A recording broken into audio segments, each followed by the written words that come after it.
সুনামগঞ্জ জেলার গৌরারং জমিদার বাড়ি 1800 সালের শুরুর দিকে আনুমানিক 200 বছরের বেশি আগে নির্মিত হয়েছিল। স্থানীয় জমিদার রাম গোবিন্দ চৌধুরীর আমলে এই জমিদার বাড়িটি ব্যাপক বিস্তার লাভ করে। যদিও গোড়াপতন জমিদার রাজেন্দ্র কুমার চৌধুরী ও রাকেশ রঞ্জন চৌধুরীর হাতে হয়েছিল বলে ধারণা করা হয়। এটি সুনামগঞ্জ সদর উপজেলার গৌরারং গ্রামে অবস্থিত। গৌরারং জমিদার বাড়ি সম্পর্কে কিছু বিশেষ তথ্য। সুনামগঞ্জ জেলার থেকে মাত্র 3 কিলোমিটার পশ্চিমে গৌরারং গ্রাম। এটি গৌরারং গ্রামে অবস্থিত।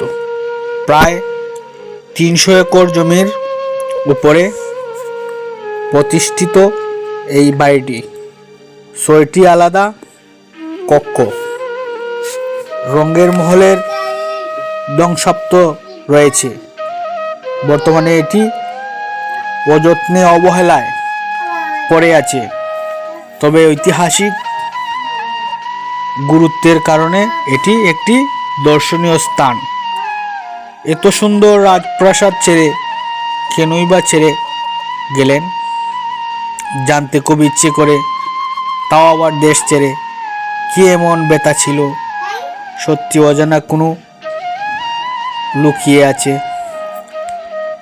এই যে জমিদার বাড়িটি দেখার মতো একটি স্থান। অনেক কন্টেন্ট ক্রিয়েটর, অনেক ভিডিওগ্রাফি মেন আসেন, ভিডিও করেন, চলে যান, কিন্তু ইতিহাস কেউ জানেন না। ইতিহাস জানতে হবে। যাই হোক, এটা আপনাদের ব্যাপার।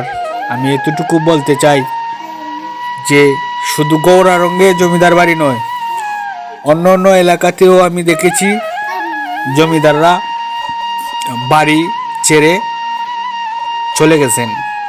কেনই বা চলে যাবেন? নিজের দেশে, নিজের দেশ ছেড়ে কেনই পালিয়ে যেতে হলো? সত্যি অজানা রয়ে গেল।